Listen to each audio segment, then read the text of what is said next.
Guys, this is Meghna from Asha24. And this is Victor. Hey Victor, so let's get started with the Pega tutorial. What exactly is Pega, Victor?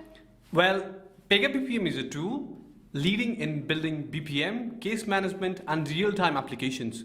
Pega provides the platform and interfaces to business analysts and developers to design and build application using the Pega Visual Designer Studio. It's not just minimal coding by using the Designer Studio, but it also cuts down the development cost by 70%. That is some serious percentage. It's super exciting. Can we get to see how it works? Sure, let me jump into that. So as you can see, I'm in the Pega Designer Studio right over here. Before we create a sample application, let's first understand what really makes Pega stand out in the market. Why there is so much demand about Pega, right? So as you might know, there are a whole bunch of other BPM providers in the market. Just to name a few, I can say Oracle BPM, there is Informatica BPM, there is TIBCO BPM, there is SAP also got a BPM. So like everybody has their own BPM tools, but what makes difficult for the companies, they have only specific to the BPM, right? So if you want to integrate that BPM into a CRM, you need to have another CRM application. So you need to, if you want to integrate them to your AI or into big data application. So all these applications are spread across different segments. So you need to interconnect. So when you interconnect each application BPM to CRM or to let's say any AI or into any digital media, which is like pretty much boom in the market, right? So it adds up a lot of cost to your enterprise, so it burdens your IT. So whereas if you come to Pega, they have simplified into one platform, that's the Designer Studio. So you can use this single unified platform to design a BPM, CRM, UI, any point. So I think most of these points Meghna already highlighted, so I'm not going to touch base those ones. Rather than we'll just get started with how you can create a sample application. All right. So once you have logged in, as you can see, I just logged in the screen before while Meghna was giving an introduction, where you guys might have seen. So once you have logged in, I've logged in using the admin user. I have installed a Pega training edition on my system, so it's running in the local host. So once you log in, you can provide your default admin credentials, then bring up this Designer Studio. So you go to the Pega rules. Over here you can create a new application. Over here, as you can see, Pega application, there are two different types of application. One is enterprise application and the other one is express application. So you might be wondering, so what are the difference between these two? So well, enterprise is when you are talking about a bigger enterprise, something is deployed on your production environment. All right, so enterprise can be spread across several segments. So it can connect to CRM, it can connect to BPM, it can connect to any of your finance, it can connect to your sales data, it can connect to your warehouse. So it really depends, like we're talking about a full scale production ready environment. Whereas express application is you have some concepts that you want to test it out, or you want to run a POC. For an example, I would say you have in mind that you want to create an order management system where a customer places the order, it gets shipped via the air shipment and get delivered to a customer, right? So you want to change the air shipment to sea shipment or any other mode of shipment, right? So in that case, you go for an express application, you test out your ideas on your test environment. Once you're happy with that, then you move to your enterprise application, right? So I hope that gives a clear picture about enterprise application and an express application. So as of now, as we're going to create an enterprise application, let's get started with the enterprise application. You can choose this one, then click on the create new application. Over here you need to define your application name. So I'm gonna give Pega, as we are learning a tutorial series, I'll say learning tutorial series. All right. So description, it takes it automatically, but you can give the description based on a business need or a business objective, right? You can give, so like on testing, I'm not giving more description, but yeah, still I'll just, for your reference, I'm gonna add few more details. Pega learning tutorial series. This will help to create a sample application. All right. So the more description you give, like whenever you are connecting this application to any of the other application, that really helps them to understand what this means. I mean, like what this application is about. So that's the industry best practice. I would say, like you put this habit that when you are creating any new application using Pega, make sure you put down all the details. All right. So over here you can see built-in application. So I'm just gonna using Pega rules, but you can use Pega DM or Pega app. This is the personal edition. So you can define the new application types, and you can create those ones as well. So I'm gonna use the default Pega rules as of now. Then we have called the application structure. So over here, 3 different types of application structure. One is implementation only. So we are just doing only the implementation. But if you want to use this application as a framework so that it can be referred from other applications, that's when you use the framework only. And if you want to use framework and implementation in both ways, that's when you choose the framework and implementation. All right. So as of now, I'm not gonna framework one because it's more of an advanced topic. So we just cover all the basic ones, implementation only. Over here, you can enter the organization. So I'm just gonna say Pega tutorial, Pega learning tutorial. So you can need to provide a unique name just to make sure. Pega learning tutorial. All right. So over here you can define the advanced settings. So what's in the advanced setting is like what are the configurations, what are your application version. For an example, you have already created one application using 01.01.01. So if you want to change it to 01.02.02, all right, so that's when you configure the advanced level. So over here you can define the project methodology, which is pretty cool. What is Scrum, Pega, BPM? As you can see, it's a matter of click. You can just use at a very convenient way. All right, so I'm just gonna use the default ones. So Pega learning tutorial, then click on next. Over here, as you can see, you need to add the business objective. So you might be wondering, so what is business objective?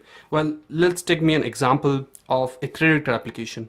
All right, so a bank wants to monitor like how many credit card applications they want, how many new credit card applications came in that month. Okay, so they will add the business objective 1, so a credit card application. All right, so then they want to add one more. I would say like they want to track how many credit card application has been approved more than 10K limit. So they would say CC application more than 10K limit.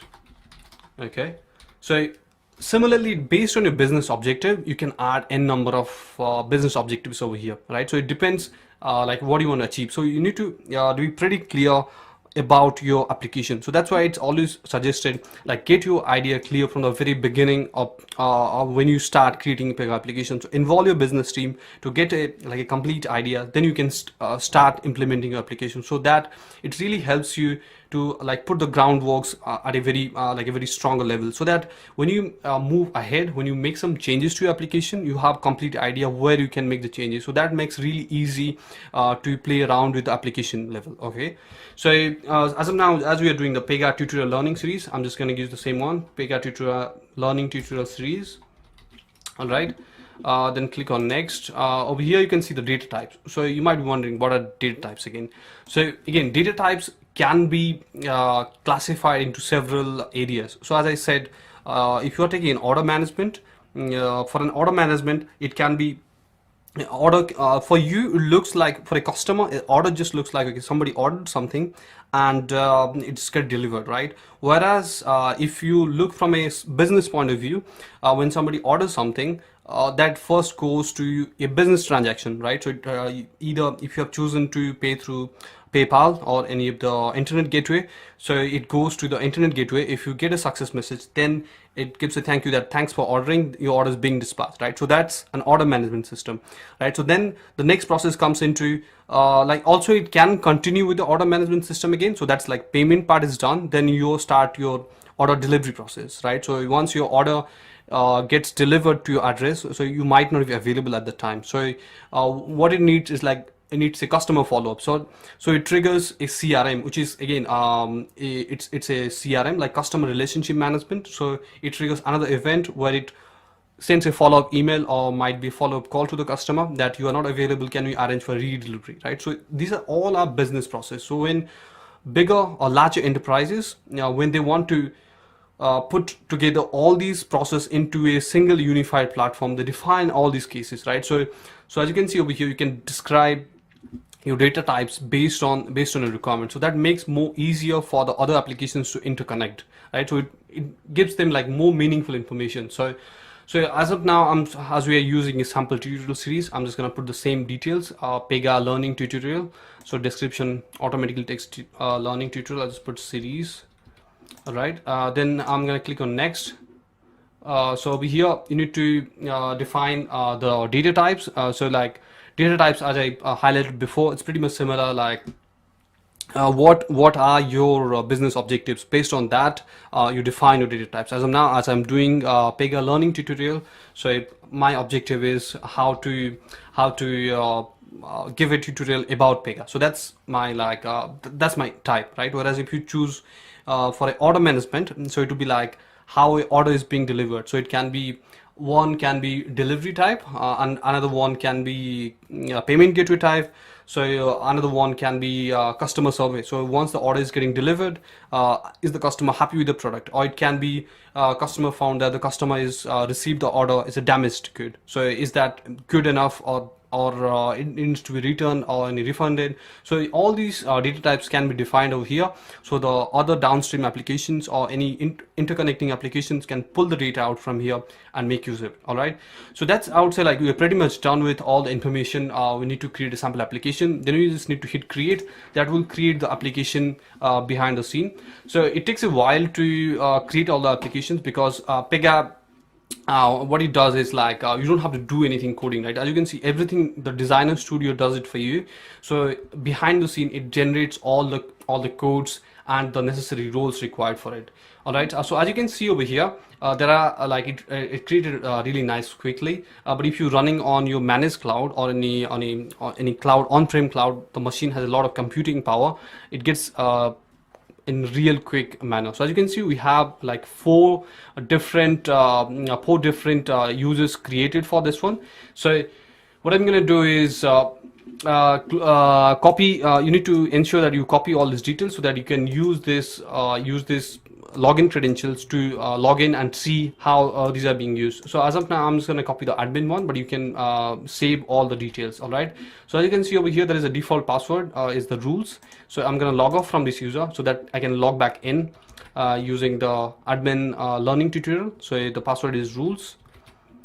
Log back in. You can save it if you want. As you can see, there you go. So you have just created another application as a learning tutorial series, as a Pega learning tutorial. Over here, the Pega learning tutorial series, right? So as you can see over here, you have the requirements, specification, releases, iterations, assumptions. So there's got a whole bunch of details which you can put together. Also like a bit of an advanced topic, which we'll be covering on our next learning series. Hand over to Meghna to give it end of this tutorial, and I hope you guys have liked the video and you have learned how to create a sample Pega application using the Pega Designer Studio. Bravo, Victor! That was a sackload of information that I could actually follow. Now I gotta get a Peganese and Yoda Pega together. My dear audience, share your views on Pega. I would really love to hear from you. Do leave a comment below and subscribe if you like.